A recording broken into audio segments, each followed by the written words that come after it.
राजस्थान में एक तरफ चुनावी संग्राम चल रहा है तो दूसरी तरफ दोनों ही दिग्गज पार्टियों के अंदर कोहराम मच गया है। चुनाव में जीत हार से ज्यादा यहां जनता की दिलचस्पी इस बात में है कि सीएम की कुर्सी पर कौन विराजमान होगा और राजस्थान का ताज किसके सिर पर सजेगा।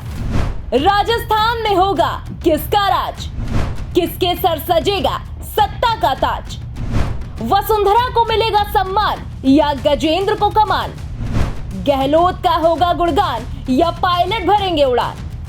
राजस्थान के राजनीतिक रण में भाजपा और कांग्रेस एक दूसरे को मात देने के लिए सियासी बिसात बिछा रही है। एक और कांग्रेस सरकार रिपीट करने के लिए एड़ी चोटी का जोर लगा रही है तो दूसरी ओर भाजपा सत्ता में वापसी की पुरजोर कोशिश में है। लेकिन बड़ा सवाल ये है कि यहाँ पर जीत दर्ज करने के बाद राज तिलक किसका होगा। बात करें कांग्रेस की तो आला कमान ने किसी को मुख्यमंत्री के चेहरे के रूप में डिक्लेयर नहीं किया है। हालांकि गहलोत कई मौकों पर खुद को सीएम फेस बता चुके हैं। इस समय भले ही गहलोत और पायलट एक होकर चुनावी मैदान में हैं, लेकिन दोनों की तनातनी किसी से भी छिपी नहीं है। ऐसे में ये कहना गलत नहीं होगा कि बहुमत मिलने के बाद सुर बदल सकते हैं। दूसरी तरफ भाजपा का भी हालो हवाल कुछ ऐसा ही है। बीजेपी बिना किसी सीएम फेस के चुनाव लड़ रही है, जबकि इलेक्शंस की घोषणा से पहले माना जा रहा था कि भाजपा यहां एक बार फिर वसुंधरा राजे के चेहरे पर ही मैदान में उतरेगी, लेकिन ऐसा नहीं हुआ।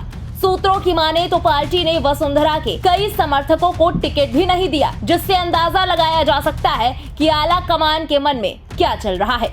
ऐसे में अब सवाल ये उठता है कि भाजपा अगर सत्ता में आई तो मुख्यमंत्री कौन बनेगा। वसुंधरा के अलावा जो दो नाम चर्चा में हैं, उनमें एक है केंद्रीय मंत्री गजेंद्र सिंह शेखावत और दूसरा महंत बालकनाथ। गजेंद्र सिंह शेखावत केंद्रीय जल शक्ति मंत्री हैं, आरएसएस के पुराने कार्यकर्ता हैं। ऐसे में वो पार्टी की पहली पसंद हो सकते हैं, लेकिन उनके नाम के साथ कथित तौर पर जुड़ा संजीवनी क्रेडिट फंड घोटाला अड़चन बन सकता है, जिसकी वजह से उन्हें चुनाव में भी नहीं उतारा गया। दूसरी तरफ यूपी के मुखिया योगी आदित्यनाथ जैसी छवि के चलते चर्चा में आए बालकनाथ की बात की जाए तो पार्टी उनका भी राज तिलक कर सकती है। महंत बालकनाथ पिछड़े समुदाय से आते हैं। अलवर से मौजूदा सांसद होते हुए भी उन्हें तिजारा विधानसभा सीट से मैदान में उतारा गया है, जो इस बात की तस्दीक करता है कि वसुंधरा और शेखावत पर बात नहीं बनी तो बालकनाथ को कुर्सी सौंपी जा सकती है। फिलहाल राजस्थान में 25 नवंबर को वोटिंग होगी। 3 दिसंबर को नतीजे सामने आएंगे। तब तक कयासों के अलावा साफ तौर पर यह कह पाना मुश्किल होगा कि राजस्थान के राजनीतिक रण में किसे विजयश्री मिलेगी